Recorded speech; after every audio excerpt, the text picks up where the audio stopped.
గర్భధారణ, ప్రసూతి చికిత్స, పిల్లలకు చికిత్స వంటి అన్ని సౌకర్యాలు కలిగిన ఒక పరిపూర్ణమైన ఆసుపత్రి మన సుధా ఫర్టిలిటీ సెంటర్.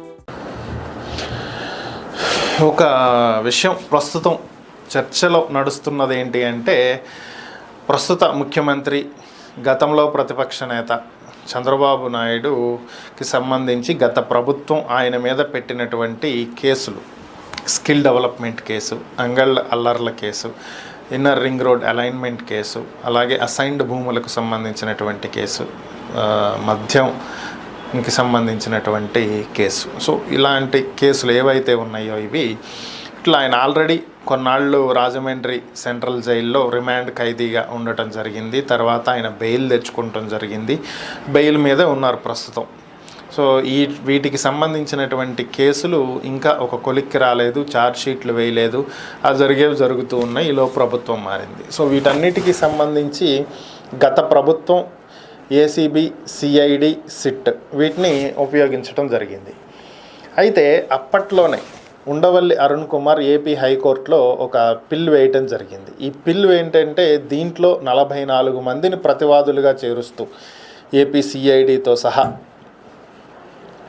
ఈ స్కిల్ డెవలప్మెంట్ కేసు అనేది 5 రాష్ట్రాలకు సంబంధించినటువంటి కేసు అయినటువంటి నేపథ్యంలో దీన్ని సిబిఐకి అప్పగించండి అంటూ ఆయన అప్పట్లో ఒక పిల్ వేయటం, దీనికి సంబంధించి వీరందరికీ కూడా నోటీసులు ఇవ్వడం కూడా జరిగింది ఏపీ హైకోర్టు. అంటే మీరు ఈ ప్రతివాదులు ఎవరైతే ఉన్నారో వాళ్ళందరికీ నోటీసులు వెళ్తాయి కామన్గానే, మీరంతా ఈ కేసులో ప్రతివాదులు, కౌంటర్ దాఖలు చేయండి, అవసరమైనప్పుడు కోర్టుకు అటెండ్ అవ్వాలి. సో ఇది వర్షన్.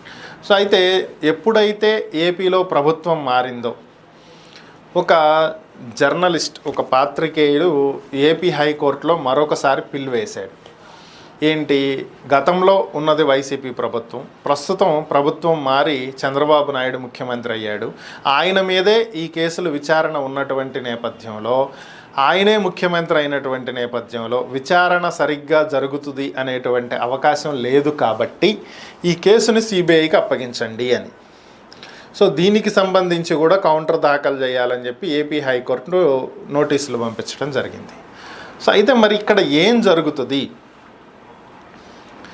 మరి ఏపీ హైకోర్టు సిబిఐకి ఈ కేసుల్ని ట్రాన్స్ఫర్ చేయాలి అని చెప్పి నిర్ణయం తీసుకుంటుందా, తీసుకోదా? ఇది ప్రధానంగా ఉన్నటువంటి ఒక చర్చ. అయితే ఇక్కడ ఏంటి అంటే, ఆధారాలను చూపించాలి. ఎందుకు ఈ కేసులను సిబిఐకి అప్పగించాలి? గతంలో విచారణ జరిపినటువంటి సిఐడి కానీ, ఏసీబీ కానీ, సిట్ కానీ సరైనటువంటి విచారణ చెయ్యలేదా? ఈ కేసులు స్టార్ట్ చేసి రేపు సెప్టెంబర్కి సంవత్సరం అవుతుంది. సో ఇప్పుడు ఆగస్టులో ఉన్నాం. అంటే 11 నెలల కాలంలో కేసులు విచారణ ఏం జరిగింది, ఎంతవరకు వచ్చింది, ఛార్జ్షీట్లు కూడా ఎందుకు వేయలేదు, అంత మందకొడిగా ఎందుకు సాగుతుంది? విచారణకు సహకరించలేదా? కోర్టులో అసలు ఈ విచారణే చెయ్యొద్దని చెప్పి కోర్టులు ఏమైనా స్టే ఇచ్చినాయా? అసలు పరిస్థితి ఏంటి? ఇది తెలియాలి కదా. వీటికి సంబంధించి అలాగే చంద్రబాబు నాయుడు ఈ కేసుల్ని ప్రభావితం చేస్తున్నారు అనేటువంటి దానికి ఆధారాలు చూపించాలి. ముఖ్యమంత్రి కాబట్టి చేస్తారు అనటం వేరు, అది ఎవరైనా అనేయచ్చు. దానికి తగినటువంటి ఆధారాలు కోర్టు ముందు ఉంచాలి. ఇవన్నీ కోర్టు ముందు ఉంచితే తప్ప ఆ కేసులు సిబిఐకి మూవ్ కావు. టిల్ దట్ నార్మల్గా యథావిధిగా ఇన్వెస్టిగేషన్ కొనసాగేటువంటి అవకాశం ఉంటుంది. సో కోర్టు ఇప్పుడు ఏం నిర్ణయం తీసుకుంటుంది అనేదే కీలకంగా మారినటువంటి పరిస్థితి. మరి వీటిని సిబిఐకి అప్పగిస్తే ఏం జరుగుతుంది? ఆల్రెడీ సిబిఐలో 100 కేసులు పెండింగ్లో ఉన్నాయి. వాటిల్లో ఇది ఒకటి అవుతుంది, అంతకుమించి ఏం కాదు. త్వరితగతిన పూర్తి అవ్వాలి కదా. వివేకానందరెడ్డి హత్య కేసే 5 ఏళ్ళు గడిచిపోయినా ఇప్పటికి దిక్కులేదు ఎవరు చేశారు అనేదానికి సిబిఐ దగ్గర. సో మరి ఇక స్కిల్ డెవలప్మెంట్ కేసులని, అల్లర్ల కేసులని, అలైన్మెంట్ల కేసులని, అసైన్డ్ భూముల కేసులని ఎప్పటికి తేలాలి? ఎప్పటికి ఆధారాలు రావాలి? ఎప్పుడు ఛార్జ్షీట్లు వేయాలి? వాటి మీద ట్రయల్స్ ఎప్పుడు జరగాలి? శిక్షలు ఎప్పుడు పడాలి? సంవత్సరాలు పట్టేటువంటి అవకాశం ఉంటుంది. ఈలోపు ఏదైనా జరగవచ్చు. జగన్ కేసులే ఇప్పటికి దిక్కులేదు. 16 నెలలు ఆయన్ని రిమాండ్ ఖైదీగా జైల్లో ఉంచి పలు కేసులు పెట్టారు. సిబిఐ పెట్టింది, ఈడీ పెట్టింది. ఆ కేసులు ఆల్రెడీ ఛార్జ్ షీట్లు కూడా వేసేసారు, ట్రయల్స్ స్టార్ట్ అవ్వాలి, అయినా ఇప్పటికీ అవ్వాల. డిశ్చార్జ్ పిటిషన్స్ తోటి తిరిగి కోర్టులే చుట్టూనే తిరుగుతున్నాయి తప్ప వాడు ఏది కొలిక్కి వచ్చినటువంటి దాఖలాలు లేవు.